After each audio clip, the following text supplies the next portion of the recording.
नमस्कार, आप देख रहे हैं के न्यूज नेशनल और मैं हूं आपके साथ में शोभित पाठक। तो रुक करते हैं महत्वपूर्ण सुर्खियों पर। देश में 236 दिन बाद कोरोना के सबसे ज्यादा 2.47 लाख नए मामले आए सामने। 380 मरीजों की उपचार के दौरान मौत हुई। बीकानेर एक्सप्रेस की दुर्घटना में बचे एक यात्री संजय ने बताया कि हादसे से पहले डिब्बे को तेज झटका लगा और उसके बाद जोर की आवाज आई और फिर हर तरफ अंधेरा छा गया। देश में कोविड-19 के बढ़ते मामलों के बीच पीएम नरेंद्र मोदी ने राज्यों के मुख्यमंत्रियों से की बातचीत। टीकाकरण बढ़ाने और लोगों की आजीविका को नुकसान कम करने की दी नसीहत। भाजपा से बीते 3 दिनों में जारी मंत्रियों विधायकों का पलायन पूर्व नियोजित था। करीब 1 महीना पहले स्वामी प्रसाद मौर्य ने भाजपा के लिए सत्ता की चाबी साबित हुए गैर यादव ओबीसी वोट बैंक में सेंध लगाने का काम किया है। भारतीय जनता पार्टी के दिल्ली स्थित मुख्यालय में गुरुवार को केंद्रीय चुनाव समिति की बैठक में बड़ा फैसला लिया गया है। बैठक में पहले, दूसरे और तीसरे चरण की 172 विधान सीटों के लिए प्रत्याशियों के नामों पर चर्चा की गई। देश में 236 दिन बाद कोरोना के सबसे ज्यादा 2.47 लाख नए मामले आए हैं। 380 मरीजों की उपचार के दौरान मौत भी हो गई है। वहीं सक्रिय मरीजों की संख्या 11 लाख के पार हो गई है। ऐसा दूसरी बार हुआ है। साल 2020 में 16-17 सितंबर को पहली लहर के पीक में सक्रिय मरीजों की संख्या 10.13 लाख तक रही है। वहीं साल 2021 में दूसरी लहर में यह संख्या 35 लाख से भी अधिक पहुंच गई थी। दिल्ली में सर्वाधिक 28,867 नए केस मिले और 31 लोगों की मौत भी हो गई।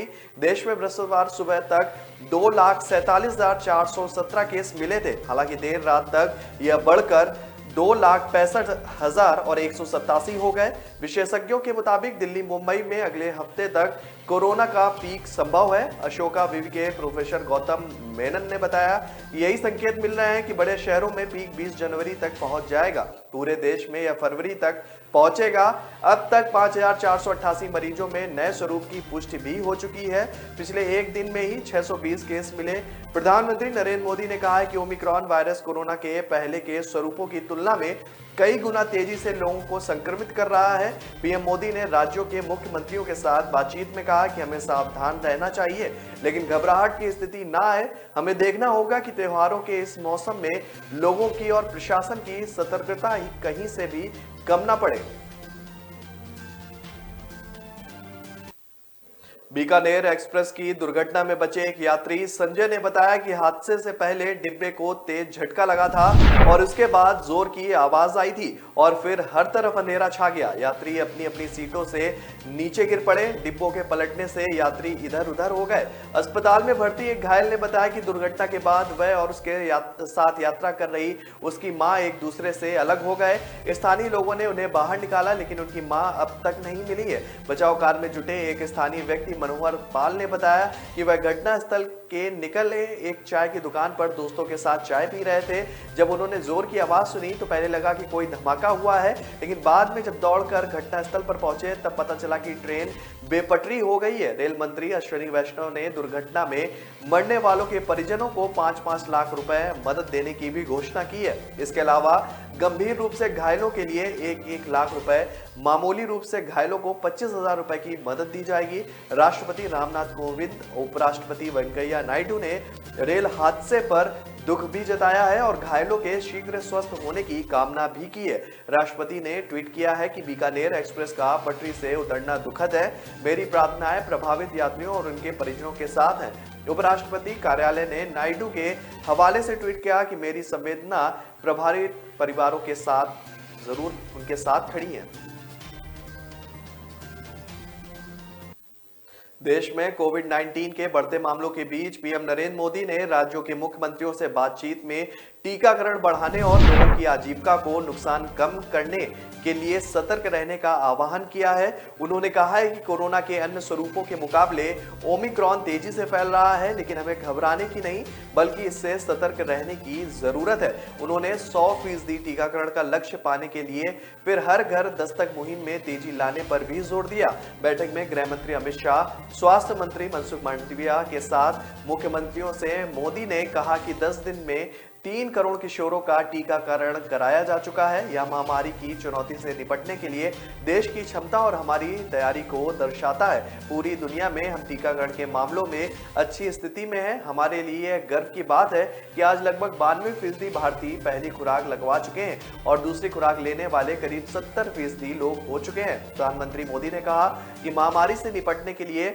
केंद्र और राज्य सरकारों को प्राथमिकता, सक्रियता और सामूहिक स्तर पर प्रयास जारी रखना होगा। जितनी जल्दी हमारे योद्धाओं और बुजुर्गों में एहतियाती खुराक का टीकाकरण पूरा होगा, हमारी स्वास्थ्य प्रणाली उतनी ही मजबूत होगी।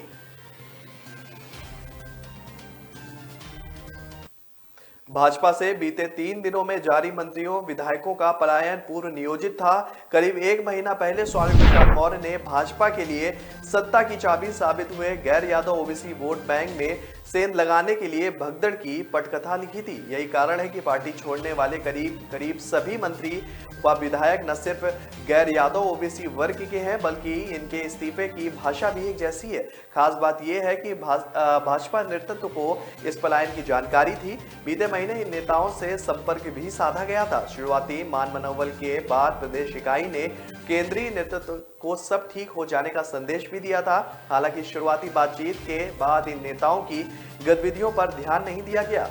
इसके बाद अब एकाएक इस्तीफों के ऐलान के कारण पार्टी ऐसी स्थिति में पहुंच गई है। सूत्रों की माने तो स्वामी लंबे समय से नाराज चल रहे थे। उन्होंने कई स्तरों पर पार्टी मंच पर अपनी नाराजगी का इजहार भी किया था। इसके बाद करीब 6 महीने पहले स्वामी सपा के संपर्क में आए। फिर करीब 1 महीना पहले भाजपा को झटका देने की पटकथा तैयार की गई। तय रणनीति के तहत चुनाव कार्यक्रम की घोषणा के बाद गैर यादव ओबीसी नेताओं के बारी बारी से इस्तीफा देने की योजना बनाई गई, जिससे भाजपा के लिए सत्ता की चाबी साबित हुए इस वर्ग को सियासी संदेश दिया जा सके। संदेश दिया जाए कि इस वर्ग का भाजपा से मोह भंग हो गया है। भारतीय जनता पार्टी के दिल्ली स्थित मुख्यालय में गुरुवार को केंद्रीय चुनाव समिति की बैठक में बड़ा फैसला लिया गया। बैठक में पहले और दूसरे और तीसरे चरण की 172 विधानसभा सीटों के लिए प्रत्याशियों के नाम तय किए गए। सूत्रों के अनुसार चुनाव समिति ने इस दौरान मुख्यमंत्री योगी आदित्यनाथ को अयोध्या से चुनाव लड़ने की मंजूरी भी दे दी है। योगी के अयोध्या से चुनाव लड़ने पर भजन गायक कन्हैया मित्तल की ओर से गाया गाना भजन भी जो है वो वायरल हो रहा है और प्रचार प्रसार भी लगातार किया जा रहा है। सीएम योगी आदित्यनाथ के अयोध्या से चुनाव लड़ने के फैसले को लेकर किए गए नतीजे चौंकाने वाले आए हैं। पोल में शामिल हुए प्रतिभागियों में से 62.44% की राय है कि मुख्यमंत्री योगी आदित्यनाथ का अयोध्या से चुनाव लड़ना उत्तर प्रदेश में भाजपा के लिए मास्टर स्ट्रोक साबित होगा। वहीं 37.56% की राय है कि इससे भाजपा को ज्यादा फर्क नहीं पड़ेगा। इस बार यूपी में भाजपा की राह आसान नहीं होगी। प्रधानमंत्री नरेंद्र मोदी की अध्यक्षता में हुई भाजपा केंद्रीय चुनाव समिति की बैठक में गृह मंत्री अमित शाह, राष्ट्रीय अध्यक्ष जेपी नड्डा, नितिन गडकरी, मुख्यमंत्री Yogi Adityanath, deputy CM Keshav Prasad Maurya, deputy CM doctor Dinesh Sharma, प्रदेश प्रभारी धर्मेंद्र प्रधान समेत कई बड़े नेता ने शिरकत की थी।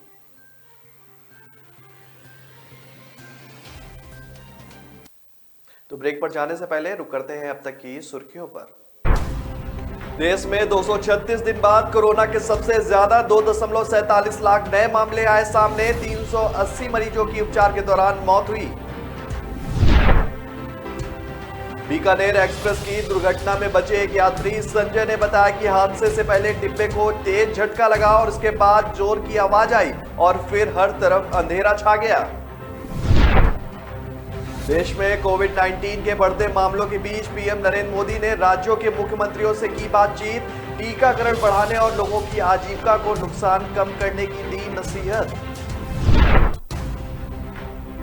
भाजपा से बीते 3 दिनों में जारी मंत्रियों विधायकों का पलायन पूर्व नियोजित था। करीब 1 महीना पहले स्वामी प्रसाद मौर्य ने भाजपा के लिए सत्ता की चाबी साबित हुए गैर यादव ओबीसी वोट बैंक में सेंध लगाने का काम किया है।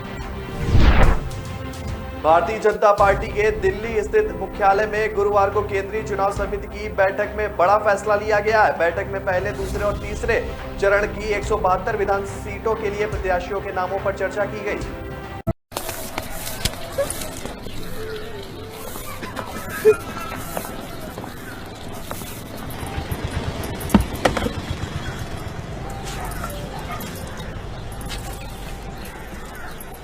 पता है कल ऑफिस जाते हुए क्या हुआ?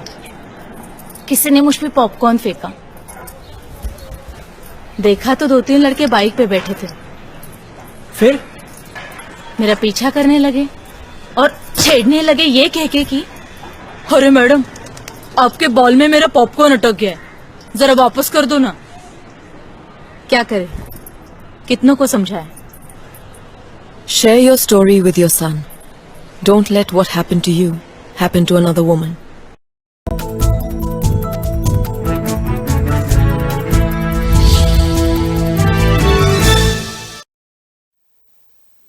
ब्रेक के बाद फिर स्वागत है आपका। रुक करते हैं आगे की खबरों पर।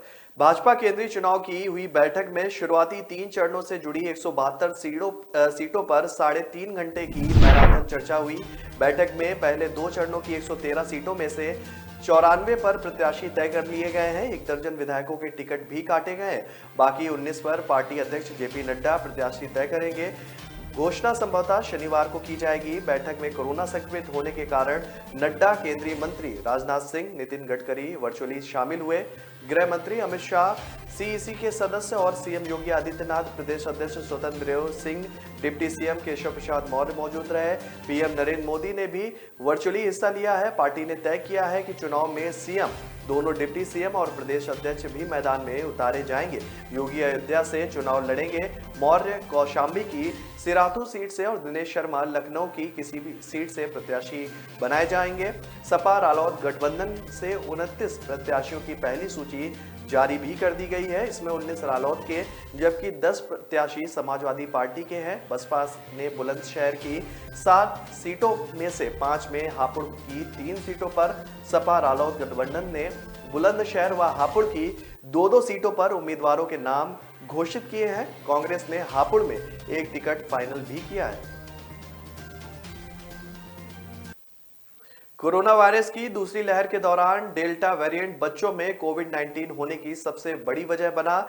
वहीं 14.8% संक्रमित बच्चों को अस्पताल में भर्ती करवाना भी पड़ गया है। ये दावे भारतीय आयुर्विज्ञान अनुसंधान परिषद ने मार्च से जून 2021 के दौरान कोरोना से संक्रमित हुए 583 बच्चों के सैंपलों की अध्ययन रिपोर्ट में किए हैं।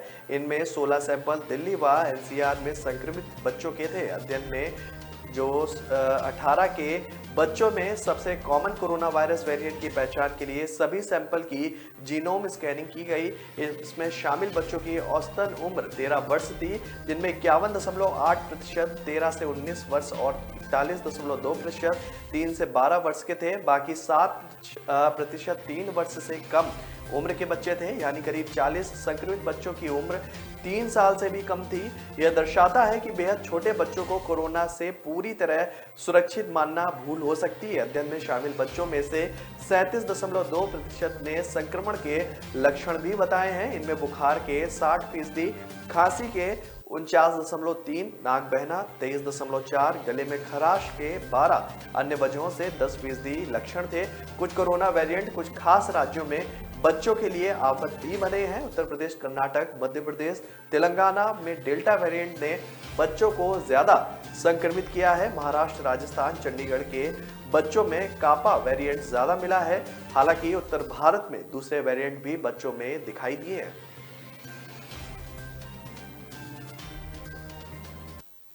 राष्ट्रीय सुरक्षा गार्ड कैंपस में निर्माण कार्यों के लिए ठेका दिलाने के नाम पर 5 बिल्डरों से 125 करोड़ रुपए की ठगी का मामला सामने आया है। गुरुग्राम पुलिस ने सीमा सुरक्षा बल के कमांडेंट प्रवीण यादव, उसकी पत्नी ममता यादव, एक्सिस बैंक के मैनेजर बहन ऋतुराज यादव और एक बिचौलिए दिनेश कुमार को पंजाब के जीरकपुर से गिरफ्तार किया है। एसीपी क्राइम प्रीतपाल सांगवान ने बताया कि उनके पास से 13.81 करोड़ रुपए की नकदी, 4 लग्जरी कारें भी बरामद की गई हैं। मामले में एनएसजी में तैनात सहायक कमांडेंट नवीन यादव अभी फरार हैं। वह रिश्ते में मास्टरमाइंड प्रवीण यादव का साला है और अभी मानेसर में तैनात है। एसीपी ने बताया कि मास्टरमाइंड प्रवीण यादव गुरुग्राम स्थित खेड़ा खुर्रमपुर का रहने वाला है। दिनेश हिसार का रहने वाला है। उन्होंने कहा कि 8 जनवरी को बिल्डर नारायण दास इसरानी ने मानेसर में एफआईआर दर्ज कराई थी। उसके मुताबिक प्रवीण यादव ने खुद को आईपीएस अफसर बताकर एनएसजी कैंपस में ठेके दिलाने के नाम पर उनसे 64.49 करोड़ रुपए की ठगी भी की है। इसमें ऋतुराज भी शामिल है। वह सेक्टर 81 में सफायर मॉल स्थित एक्सिस बैंक में शाखा प्रबंधक है। उसके साथ एनएसजी में सहायक कमांडेंट नवीन यादव भी शामिल है। 9 जनवरी को दूसरे बिल्डर देवेंद्र यादव ने 37 करोड़ रुपए की ठगी की शिकायत की थी। अब तक की छानबीन में इस बात का भी खुलासा हुआ है कि आरोपी इस रकम को शेयर मार्केट में भी लगाता था। इराक की राजधानी बगदाद स्थित अमेरिकी दूतावास को निशाना बनाकर रॉकेट हमला किया गया। इराकी सेना ने एक बयान में कहा है कि बगदाद में अमेरिका दूतावास के खिलाफ रॉकेट हमले में एक बच्चा और एक महिला घायल हो गई है। यह एक दुर्लभ घटना है जहां इस तरह की घटना में इराकियों को चोट लगी है। बयान में हमले के ब्यौरे से बारे में विस्तार से नहीं बताया गया है, लेकिन कहा गया है कि एक स्कूल में एक रॉकेट गिरा था। यह नहीं बताया गया कि यह वह रॉकेट था जिसे महिला और बच्चे को घायल किया है। हमला गुरुवार रात को हुआ है। इराकी सैन्य अधिकारियों ने न्यूज एजेंसी को बताया कि देर रात हुए हमले में अमेरिकी दूतावास की ओर से 2 से 3 रॉकेट दागे गए थे और उनमें से कम 2 को दूतावास की रॉकेट रक्षा प्रणाली द्वारा मार गिराया गया। इस महीने दूतावास को भी निशाना बनाकर कई हमले किए गए हैं, जिनमें से कुछ के लिए अमेरिका ने ईरान गठबंधन मिलिशिया समूह पर भी आरोप लगाया है। इन हमलों में अमेरिकी सैन्य और राजनीतिक कर्मियों की मेजबानी करने वाले ठिकानों या प्रतिष्ठानों को लक्षित भी किया गया है, लेकिन कोई अमेरिकी हताहत नहीं हुआ है। ईरान गठबंधन मिलिशिया में पिछले वर्षों में भी इसी तरह के दर्जनों हमले किए गए, जिनमें से ज्यादातर को थोड़ा नुकसान हुआ है, लेकिन पिछले 1 साल में फिक्स्ड विंग और मल्टी रोटर ड्रोन के उपयोग से किए गए हमले वो ज्यादा पाए गए हैं। कोरोना संक्रमण और ओमिक्रॉन वेरिएंट की वजह से देश तीसरी लहर की ओर तेजी से बढ़ रहा है। वहीं महज 5 दिन में ही 5 चुनावी राज्यों में इस कदर स्थिति बदली है कि यहां के 15 जिले रेड जोन में तब्दील हो गए हैं। वहीं उत्तर प्रदेश में 6, उत्तराखंड में 4 और पंजाब में 3 गुना रफ्तार से संक्रमण बढ़ रहा है। स्वास्थ्य मंत्रालय की रिपोर्ट के अनुसार 8 से 13 जनवरी के बीच उत्तर प्रदेश में संक्रमण दर 0.6 से बढ़कर 3.60% तक पहुंच गई है। जहां चुनाव होने हैं वहां 5 में से 3 राज्यों में 50% से अधिक मतदाता टीकाकरण पूरा कर पाए हैं, जबकि मणिपुर और पंजाब में सबसे कम मतदाताओं ने वैक्सीन की दोनों खुराक हासिल की है। इसके अलावा पंजाब के 7, उत्तर प्रदेश के 3, उत्तराखंड व गोवा के 2 और मणिपुर के 1 जिले में 10% से भी ज्यादा संक्रमण दर होने की वजह से इन्हें रेड जोन में घोषित कर दिया गया है। साप्ताहिक संक्रमण दर उत्तराखंड में 6.8, उत्तर प्रदेश में 3.60, मणिपुर में 4.3, पंजाब में 14.80, गोवा में 25.7 हो चुकी है। यूपी, पंजाब और गोवा में सक्रिय मरीजों की दर में कमी आई है, जबकि मणिपुर और उत्तराखंड में उछाल आया है। यूपी में दर 44.31 से कम होकर 41.50% पर आ गई है। पंजाब में 42.34 से यह 29.84 और गोवा में 27 से 29 से 21.16% पर आ गई है। तो ब्रेक पर जाने से पहले रुक करते हैं अब तक की सुर्खियों पर। देश में 236 दिन बाद कोरोना के सबसे ज्यादा 2.47 लाख नए मामले आए सामने। 380 मरीजों की उपचार के दौरान मौत हुई। बीकानेर एक्सप्रेस की दुर्घटना में बचे एक यात्री संजय ने बताया कि हादसे से पहले डिब्बे को तेज झटका लगा और उसके बाद जोर की आवाज आई और फिर हर तरफ अंधेरा छा गया। देश में कोविड-19 के बढ़ते मामलों के बीच पीएम नरेंद्र मोदी ने राज्यों के मुख्यमंत्रियों से की बातचीत। टीकाकरण बढ़ाने और लोगों की आजीविका को नुकसान कम करने की दी नसीहत। भाजपा से बीते 3 दिनों में जारी मंत्रियों विधायकों का पलायन पूर्व नियोजित था। करीब 1 महीना पहले स्वामी प्रसाद मौर्य ने भाजपा के लिए सत्ता की चाबी साबित हुए गैर यादव ओबीसी वोट बैंक में सेंध लगाने का काम किया है। भारतीय जनता पार्टी के दिल्ली स्थित मुख्यालय में गुरुवार को केंद्रीय चुनाव समिति की बैठक में बड़ा फैसला लिया गया है। बैठक में पहले, दूसरे और तीसरे चरण की 172 विधान सीटों के लिए प्रत्याशियों के नामों पर चर्चा की गई। न ऐश का न द्वेष का, यह दंगल है देश का। सुलगती समस्याओं के झुलसते सवालों का होगा दंगल देश का। प्रशासन के प्रश्नों को लेकर होगा दंगल देश का। शिक्षा, स्वास्थ्य, समाज, कानून और व्यवस्था के आज क्या है हालात। सोमवार से शुक्रवार रोज रात 8 बजे जलपा क्षत्रिय के साथ दंगल देश का।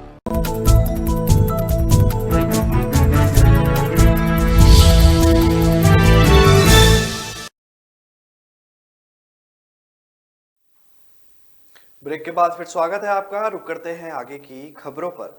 देश में कोरोना के मामले बड़ी तेजी से बढ़ रहे हैं। गुरुवार को कोरोना के रिकॉर्ड 2.47 लाख मामले सामने आए थे।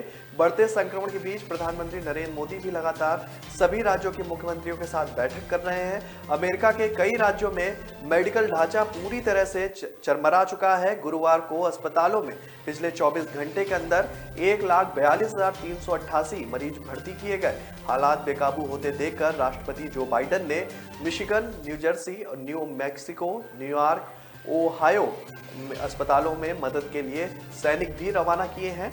वयस्कों के बाद 15 से 18 वर्ष के किशोर व किशोरियों के लिए चलाए जा रहे टीकाकरण अभियान को बड़ी सफलता भी मिली है। 3 जनवरी से टीकाकरण शुरू होने के महज 11 दिन के अंदर ही 42% किशोर व किशोरियों को कोरोना वैक्सीन की पहली खुराक दी जा चुकी है। सरकार का लक्ष्य है कि जनवरी के अंत तक 80 से 85% किशोरों को टीके की खुराक दी जा सके।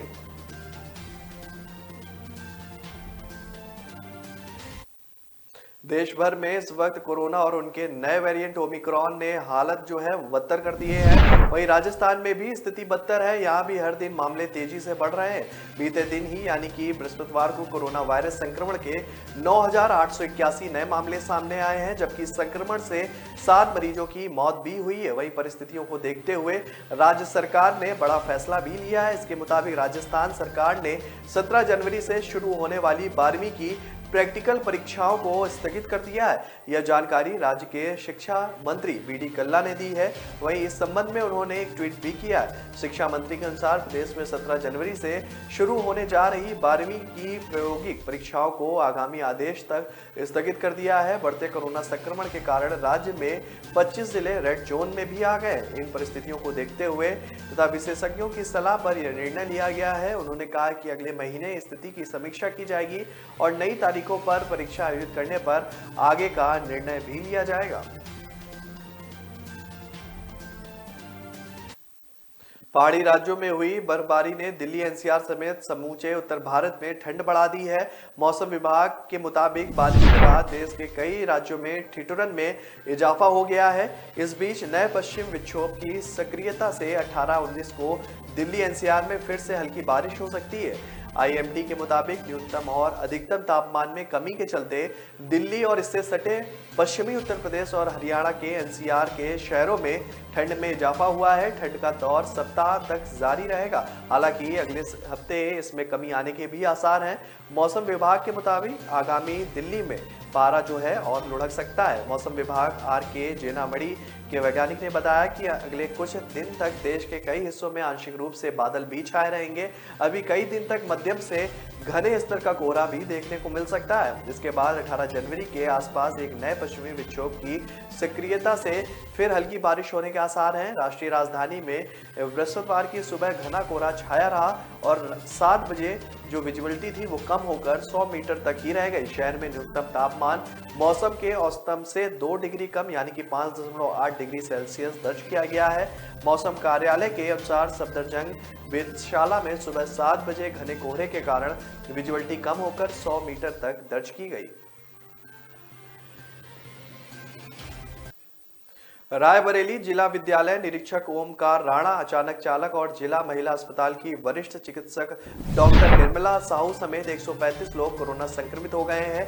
टीबी क्लिनिक का कर्मचारी, बैंक कर्मचारी, विकास भवन के कर्मचारी की रिपोर्ट भी पॉजिटिव आ रही है। जिले में एक्टिव मरीजों की संख्या बढ़कर 534 हो गई है। इलाहाबाद हाईकोर्ट और इसकी लखनऊ खंडपीठ में 15 जनवरी को अवकाश रहेगा। मुख्यमंत्री न्यायमूर्ति राजेश बिंदल ने कोरोना संक्रमण बढ़ने के कारण 15 जनवरी जनवरी को हाई कोर्ट बंद रखने, सैनिटाइजेशन कराने के आदेश भी दिए हैं। महानिबंधक आशीष गर्ग की अधिसूचना के अनुसार 15 जनवरी को न्यायिक व प्रशासनिक दोनों अनुभाग बंद रहेंगे। साथ ही इलाहाबाद स्थित प्रधान व लखनऊ बेंच परिसर को पूरी तरह से सैनिटाइज किया जाएगा। इटावा से सांसद राम शंकर कठेरिया और उनकी पत्नी मृदुला कठेरिया सहित 10 लोगों के खिलाफ न्यायिक सिविल कोर्ट में मुकदमा दर्ज करने के आदेश भी किए गए हैं। उत्तर प्रदेश में कोरोना के मामले लगातार बढ़ रहे हैं। गुरुवार को प्रदेश में 14,765 नए कोरोना केस सामने आए हैं।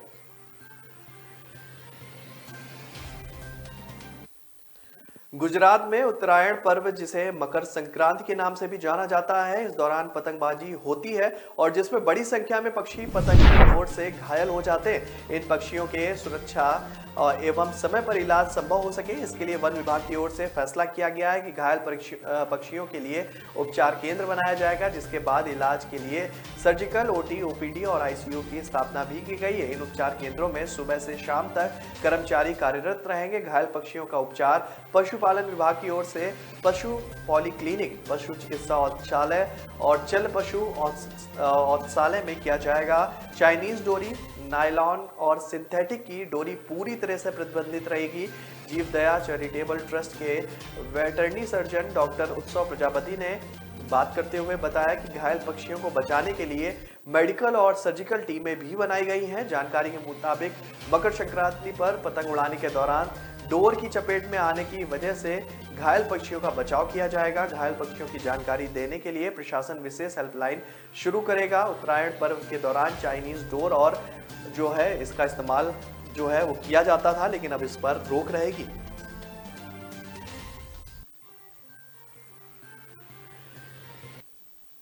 तो फिलहाल इस बुलेटिन में मेरे साथ इतना ही। आगे की खबरों के लिए बने रहिए के न्यूज नेशनल के साथ। नमस्कार। देश में 236 दिन बाद कोरोना के सबसे ज्यादा 2.47 लाख नए मामले आए सामने। 380 मरीजों की उपचार के दौरान मौत हुई। बीकानेर एक्सप्रेस की दुर्घटना में बचे एक यात्री संजय ने बताया कि हादसे से पहले डिब्बे को तेज झटका लगा और उसके बाद जोर की आवाज आई और फिर हर तरफ अंधेरा छा गया। देश में कोविड-19 के बढ़ते मामलों के बीच पीएम नरेंद्र मोदी ने राज्यों के मुख्यमंत्रियों से की बातचीत। टीकाकरण बढ़ाने और लोगों की आजीविका को नुकसान कम करने की दी नसीहत। भाजपा से बीते 3 दिनों में जारी मंत्रियों विधायकों का पलायन पूर्व नियोजित था। करीब 1 महीना पहले स्वामी प्रसाद मौर्य ने भाजपा के लिए सत्ता की चाबी साबित हुए गैर यादव ओबीसी वोट बैंक में सेंध लगाने का काम किया है। भारतीय जनता पार्टी के दिल्ली स्थित मुख्यालय में गुरुवार को केंद्रीय चुनाव समिति की बैठक में बड़ा फैसला लिया गया है। बैठक में पहले, दूसरे और तीसरे चरण की 172 विधान सीटों के लिए प्रत्याशियों के नामों पर चर्चा की गई।